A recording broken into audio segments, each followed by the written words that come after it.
The men's Royal Rumble match seemed a little underwhelming. The way that they started building to the show, it wasn't like it was spectacular. It wasn't like it was out of this world. I mean, they had people declaring for the Rumble, uh, last minute. Roman Reigns declared himself. Uh, I guess it was via email, and they put. I don't know how he did it, but they put a promo package together. They showed it week after week. Roman Reigns declares for the Rumble in Riyadh. Brock Lesnar declared it via video call on the Pat McAfee show.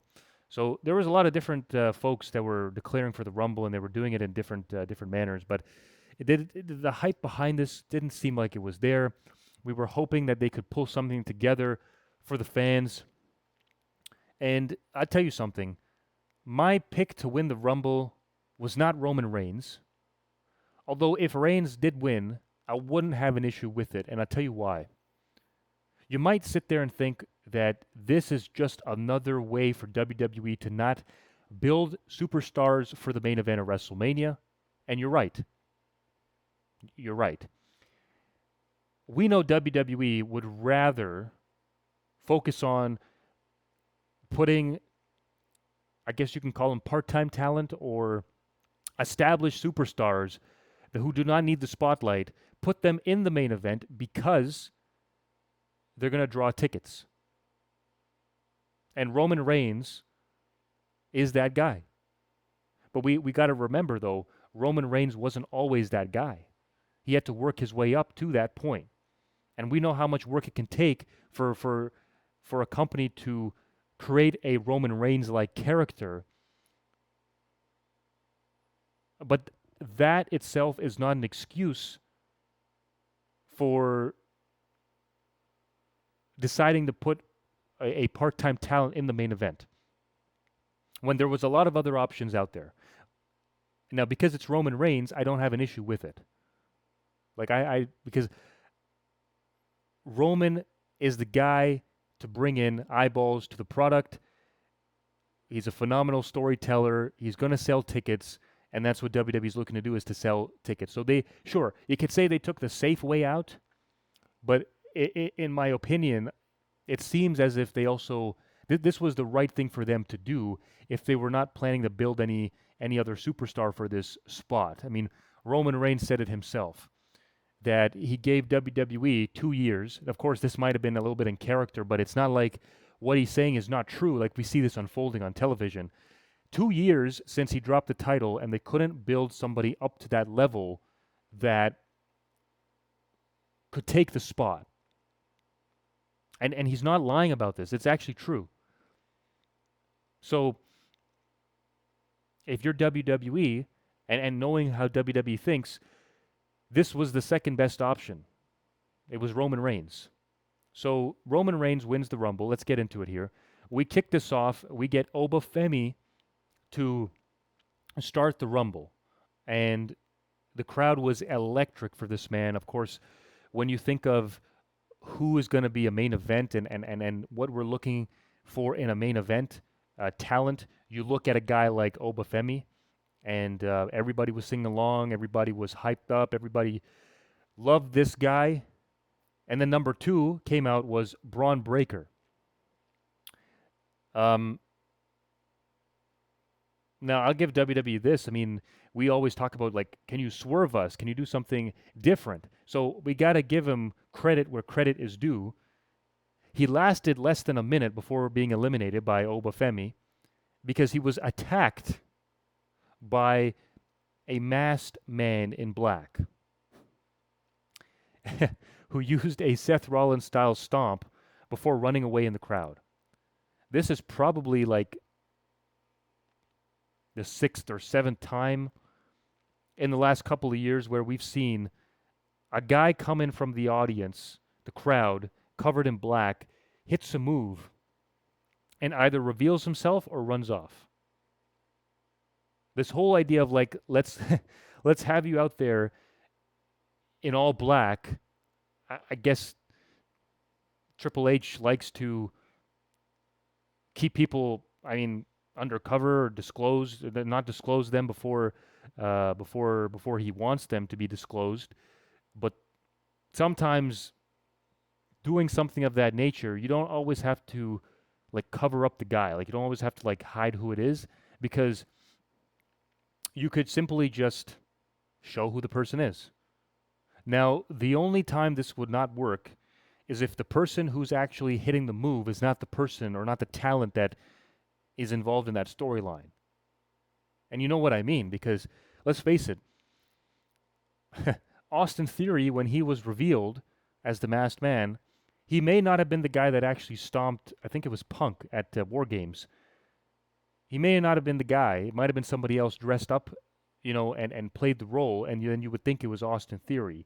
Because they can do that, because it's all masked up, which is probably why they do that, because they don't have to necessarily tell you who it is right away, because it's somebody in black. So again, it's another safe way out that WWE tends to do a lot of, which I'm not the biggest fan of. But I'll give them that. They made us think that Braun could have been the one to win, or perhaps last at least throughout the entire match, and he gets eliminated in less than a minute. So if Rollins was to return, then we'd probably see him facing off against Bron Breakker. And I'm pretty sure at this point, Rollins is likely to come back before WrestleMania, and he's likely to have this match at WrestleMania, especially now seeing that the main event for WrestleMania is going to be Roman Reigns challenging for a championship. Whereas before we were thinking, well, Braun could be the guy who, might face off against Roman Reigns. I mean, that was slated to happen at SummerSlam last year, but I guess they're not going to do it this year either. And we were thinking about that because we were like, when Punk and Braun fought on the Raw anniversary this past month, we were thinking that if they gave Braun the title, then they could do something where Roman wins the Rumble and they do that matchup. But it looks like they're taking a different turn because maybe Seth Rollins is ready to come back, and maybe they are going to put this story together where he's going to be facing off against Breakker. I would have done this a little bit differently because, truth be told, I get that because they're going to play this out, and we're going to look at it and say this makes sense. But you know what would have stung even more for Braun? If he had been in the match, and let's just say, because he's number 2, right? What if he lasted 50 minutes?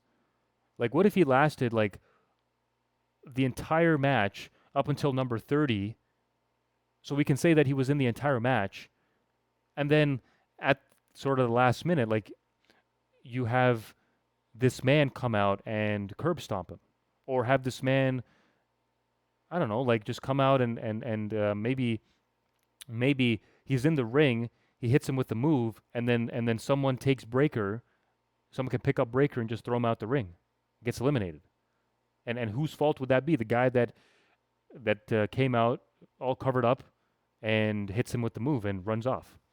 The reason that would have stung even more is because we're like, oh, Breakker's going to win. Our pick is Breakker. And we think of that throughout the entire match, and then all of a sudden we see that happen. That would have been an even bigger swerve, and it would have even stung even more, but it also would have given the crowd a chance to see how well Bron Breakker performs throughout an entire Rumble match. It also would have given us other matchups within the Rumble with Braun and some other guys. So I would have done it that way because I think the effect probably would have been the same. If not, it would have left people wanting to see Bron Breakker win even more because he makes it almost to the end, but then couldn't get it done because someone decides to screw him over. So that's how I would have done it. But nonetheless, this is going to be interesting to see what happens. We had a lot of big names come into this Rumble, and a lot of people were cheering. I mean, Cody Rhodes was a guy. They sang his theme music. Of course, Roman Reigns came out, massive pop. I want to say it was either him or Brock Lesnar got the biggest pop of the night in the men's Rumble. But Brock Lesnar came out. And we saw matchups with Brock Lesnar. He was suplexing people left, right, and center. We saw the stare down between him and Obafemi, which might actually happen. That match might actually end up happening at WrestleMania.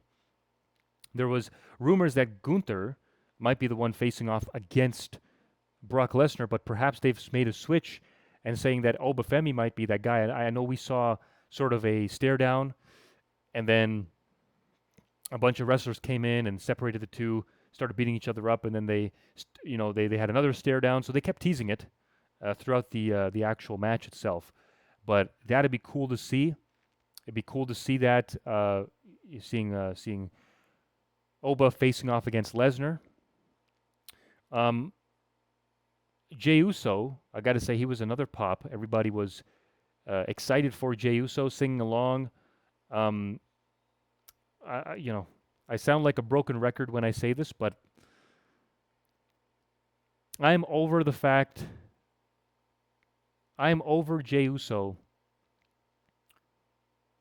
yeeting in the middle of a match. He did this at War Games,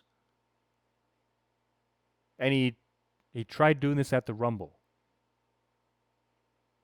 And thank goodness Roman Reigns comes out and stops it. I'm over the whole yeeting thing. I'm over the whole just like main event Jey Uso. I'm over that. I don't find it interesting anymore. I don't find it intriguing. I don't find it unique. I feel as if they tested this man. Okay, he couldn't really meet the expectation of being a main event talent. We saw that. That's why they took the title off of him within a matter of months.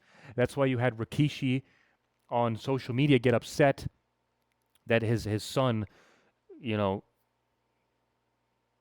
had the title taken away from him that quickly.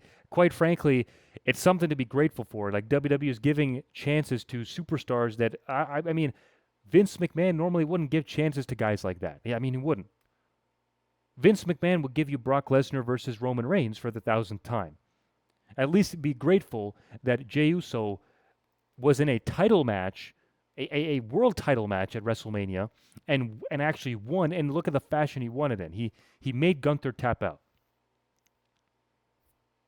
I mean, it's what more could you possibly ask for at this point? It was good. It was great. We had the fun. The train is leaving the station now. Like, let's move on. Right? So I'm just, as a fan, I'm just sick and tired of seeing him yeeting all the time. And, of course, they do this for the crowd. They do this for the people in the crowd because why not? I mean, if Daniel Bryan was there, everybody would be doing the yes, right? It's contagious. It's a crowd. It's one person starts doing it, everybody starts doing it, right? So that's how it works. I'm just not a fan of Jey Uso being in the main event scene and coming in a Rumble in a match and kind of like doing his whole shtick during the match. You know what I'm saying? I'm not a fan of that. So regardless, we had Gunther come out to be number 30, which was interesting because we didn't see Sami Zayn at all. A lot of people were concerned because they were like, is Sami coming out because he lost to Gunther? He lost to Drew McIntyre earlier in the night. Could he come out? Because he's a fan favorite. But I guess WWE did the smart thing, and they did not have him come out, and they did not have him win this Rumble because there were reports saying that he might be one to win if he loses against Drew McIntyre, which I would have never wanted to see at all. At all. Just because you're in somebody's hometown does not mean that they're the one that needs to win. That's not how it works. If it doesn't work with the storyline, don't do it. Stick to the storyline. So Gunther and Roman, they're the final two in this matchup. And, it seemed, when we saw this, I was thinking like, okay, maybe Gunther is the one that wins. Because, again, my pick was, like, I was thinking Bron Breakker was the guy that's going to win the match. Of course, from the get-go, we saw that that's not happening. So then I'm thinking in my head, okay, I don't even know who I would pick to actually win. In my head, I was thinking maybe LA Knight, because LA Knight returned. And, of course, we had seen that people were talking about the the return being something monumental for LA Knight, as he was, he was taken off of television, and people were like, okay, LA, his character is dead, but really, they're revamping him so that he comes back and then is in a title picture. It, based on the way that he was portrayed, I mean, he was fighting the Vision. Again, going back to the Vision, and then he gets eliminated. So I don't know, man. Like, are we going to see him in Logan Paul? Are we going to see him in Bronson Reed? Like, are we really going to do that continuation? Because if we are, then I guess those rumors about him having a breakout year or doing something, with a title this year, they might have been put to rest. Gunther and Roman at the end, I was thinking, okay, at this point we might see Gunther. When I saw LA get eliminated, I didn't have a pick. I was like, okay, let's see where this goes. And my pick was not Roman Reigns. So when Gunther and Roman were going at it, I was thinking, okay, Gunther, he just beat AJ Styles. He could be in line for a world title shot. I mean, it makes sense. I don't have any issues with that either. As much as people might hate Gunther, I don't dislike the guy. I think, if you combine 1980s Ric Flair and you combine 2009 Randy Orton, you get Gunther. You get Gunther, right? And he's got the heat from the fans, especially when he was on the post show. He was making remarks about the fans, and the fans were chanting. It sounded like we were in the States, right? Everybody chanting, STFU, just a bunch of different expletives at this guy. And so he's got the heat. And it was interesting because I think it was also mentioned on commentary that these are like two opposites. One is viscerally hated by the crowd, and one is admired by the crowd. And I was sitting there thinking about it because it's been a long time since we've seen like someone who viscerally is hated and someone who's just, just cheered and cheered and cheered.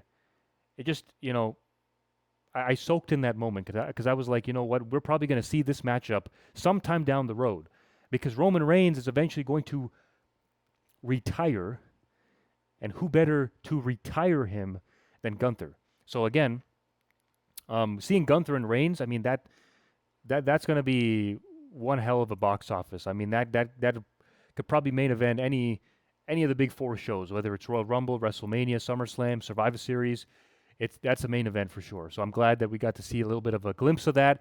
But yes, Roman Reigns throws him out. He spears him, and then after the spear, throws Gunther out, and he wins the Rumble. Now, who could Roman Reigns face?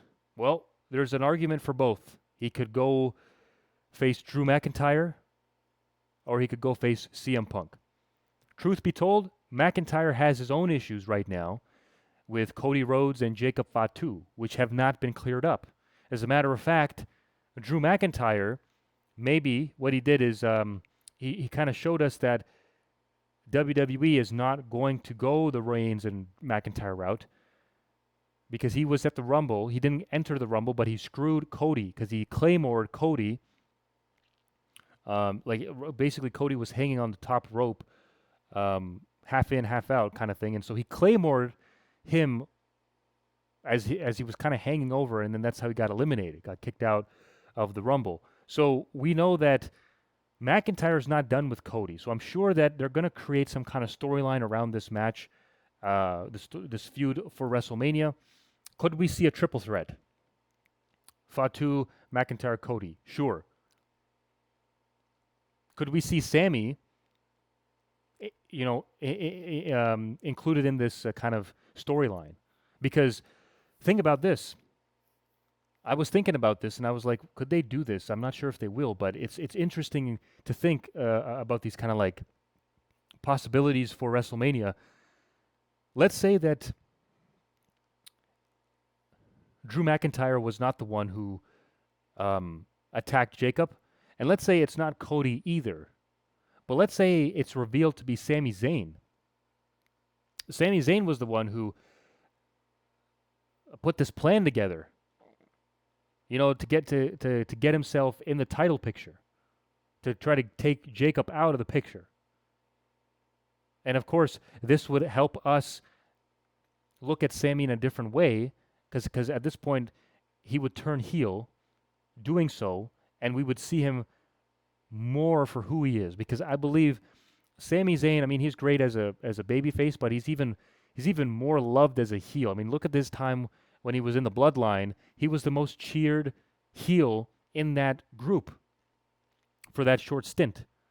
So to see him back in that role would be amazing. I'd love to see that. Of course, I think it's a bit of a stretch for WWE. I don't think they'll actually pull the plug on Sami and give this guy a heel run. But if I was to pick between Cody and Sami, my money is on Sami Zayn. They have a bigger chance. We have a bigger chance of seeing them turn Sami heel than we do Cody heel. That's just my opinion. But both of them seem like a stretch because WWE, again, the Royal Rumble tells us that they'd rather play safe than do something unique and different. And this is the time to do something different. It's WrestleMania season. So, but it looks like Punk and Roman Reigns will probably end up facing off against each other. Again, this is 2/3 of the main event from last year's WrestleMania when they did the triple threat with Seth Rollins. Now we have Punk and Reigns. Is there a history between Punk and Reigns? Sure, there is history there. You go all the way back to the Shield days, right? Punk brings in the Shield. And the dynamic between Punk and Rollins is different than Punk and Reigns. So you can create something here. You do have the Paul Heyman bit. Obviously, that is kind of gone, but like it's a fresh matchup because we haven't seen this, and I think I would look forward to this match. I think it would be a great match if we have this Punk and Reigns doing something like this. Of course, people were saying having Punk and Cody would have also been a great option, but it doesn't seem like Cody is going to be rubbing shoulders against CM Punk anytime soon. I think he's occupied with Drew and he's occupied with that story, and I firmly believe that he's going to stick to that. So, look, I am not one to say that the Royal Rumble, like this Royal Rumble PLE was terrible. Like, I also don't think it was like phenomenal, no pun intended. But I did like the talent that we got to see on the match card compete and really show how great they are. Like, I liked the time that they gave some of these people on the show, whether it's women's or men's Royal Rumble. I like to see that. Sometimes, I will say this, it's going to be controversial, but sometimes doing what's safe is actually better in the long run because we don't see it from the perspective of like 6 months down the road. We see it from where it is right now. Like Punk and Reigns could be one of the best matches in WrestleMania history, right? We think it's going to be Jacob and Drew and Cody, but they might do another swerve and bring somebody else in. And now it's like, oh, okay, they are doing something different that we didn't think of. So, like, I'm not going to sit here and say just because what I saw may not have been the greatest. I thought it was okay. And I have no issues with Roman back in the main event scene because that's where he belongs. Like, he belongs in the main event scene. And I'm sure he has no issues facing off against guys who are younger that are coming up and putting over young talent. But if WWE wants to do Punk versus Reigns, they only have a short time slot. Punk is not going to be around for so long. And again, if Reigns wins the title, then we got to sit here and think, well, what are they going to do with Roman Reigns? Again, that's going to be exciting because we haven't seen Reigns win a championship in a long time. And quite frankly, seeing Roman Reigns more on television would be best for business. And then, again, that brings up the idea of, like, who could he face off against? So maybe this is his last run, maybe title run, before he officially calls it quits and moves on to Hollywood for good. We don't know that. We can't say that just by looking at the Rumble and the match itself, saying that, oh, okay, because, Roman won, he's going to win the belt and he's going to show up every 6 months. Maybe he shows up a little bit more. Maybe he does show up on the shows. Maybe they have a plan in place that we don't know about. Because if they do, then I'm all ears for it. So I don't have issues with Roman winning the Rumble, and I don't have issues with Liv Morgan winning the Rumble. I still think WrestleMania is a toss-up. We're not really sure what the matches could be. However, because we still got Elimination Chamber. However, I'm still looking forward to seeing what card they put together, because I do think that from last year's WrestleMania, they need to do something big, and they need to do something big with their big superstars. So that is my review for the Men's Rumble, and we'll see what happens on Monday Night Raw.